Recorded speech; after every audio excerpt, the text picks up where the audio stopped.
नमस्कार, बहुत बहुत स्वागत है न्यूज 21 में। आप सबका आपके साथ मैं ऋतिका पांडे और आप खबरें देखिए अन्य राज्यों से।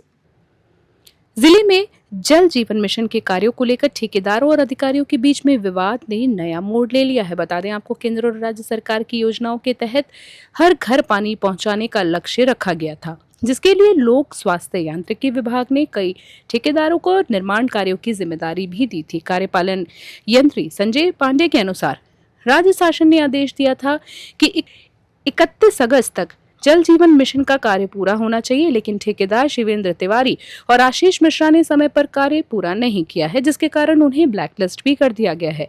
जावा स्थित पानी की टंकी का निर्माण भी बिना पानी भरे अधूरा पाया गया है और घटिया निर्माण के लिए ठेकेदारों को नोटिस भी जारी किए गए हैं।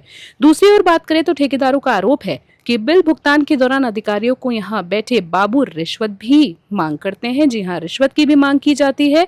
साथ ही साथ मामला दोनों तरफ से आरोप प्रत्यारोप का बन गया है और प्रशासन की कार्रवाई में देरी से विवाद भी बढ़ता जा रहा है।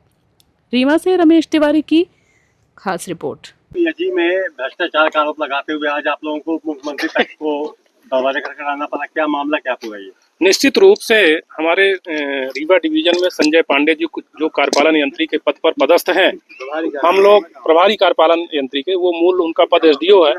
तो 2 साल से हम लोग उनकी कार्यशैली को झेल रहे हैं।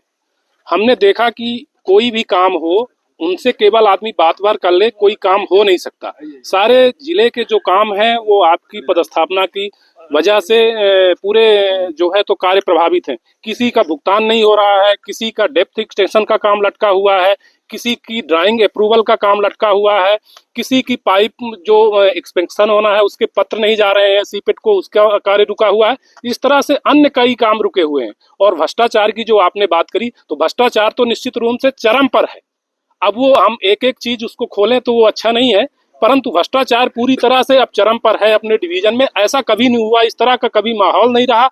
और जो उनका इस डिवीजन में आतंक है, उस आतंक से तो ना कोई कर्मचारी बचे हैं ना कोई ठेकेदार बचे हैं। सब कोई भयभीत हैं, सब कोई आतंक के उससे हैं। कई 2-3 ठेकेदार तो हार्ट अटैक आ गया, मृत्यु तक उनकी हो गई। और उनके आज तक 2-2 साल हो गए, 1.5 साल हो गए, उनके तक क्लेम नहीं निकल पा रहे हैं। उनकी जो बिल आज तक नहीं लग पा रही हैं, उनके भुगतान नहीं हो पा रहे हैं। ऐसी स्थितियां निर्मित हैं। जब सभी संविदाकारों सहित आपके कर्मचारियों ने आप पर आरोप लगाया है कि आप अनधिकृत रूप से लोग उनसे पैसे की मांग करते हैं और काम पर ध्यान नहीं देते, काम पूर्ण नहीं हुए, उनके ऊपर दबाव की स्थिति निर्मित रहती है। क्या मामला है? नहीं, ऐसी कोई भी बात नहीं है। और किसी के भी कार्य जो नियमित और समय सीमा में उनके कागजात पूरे होते हैं, मेरे स्तर पर कभी भी उसको 24 से 48 घंटे में कहीं कोई विलम्ब नहीं होता है। बाकी भी लोग अब ये आरोप लगाने वालों से पूछेंगे कि समस्या उनकी है, लेकिन मेरे स्तर पर कभी भी किसी का काम बाधित नहीं है, ना संविदाकार और ना ही कर्मचारी। जो उन्होंने आवेदन दिया है कि मुख्यमंत्री के कार्यक्रम के नाम पर पैसे मांगे जाते हैं, प्रश्न ही नहीं उठता, विभागीय आदित्य प्रश्न ही नहीं उठता, पीएस के नाम पर प्रश्न ही नहीं उठता।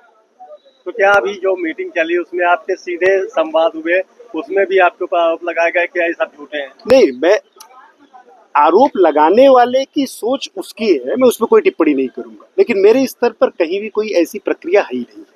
सर, ठेकेदार तो ठीक है, लेकिन आपके कर्मचारी पूरे जिले में 250 कर्मचारी हैं। अगर 10-20 कर्मचारी जिन्होंने कार्य नहीं किया और उनके ऊपर कोई अनुशासनात्मक कार्रवाई हुई शासन स्तर से और मेरे स्तर से, तो अगर वो उसमें पीड़ित हैं और वो कोई आरोप लगाते हैं तो उसको सामने आके बताएं कि उस आरोप की किस बात की समस्या है। अगर आपसे बता रहे हैं तो मैं उस पर क्या टिप्पणी करूंगा।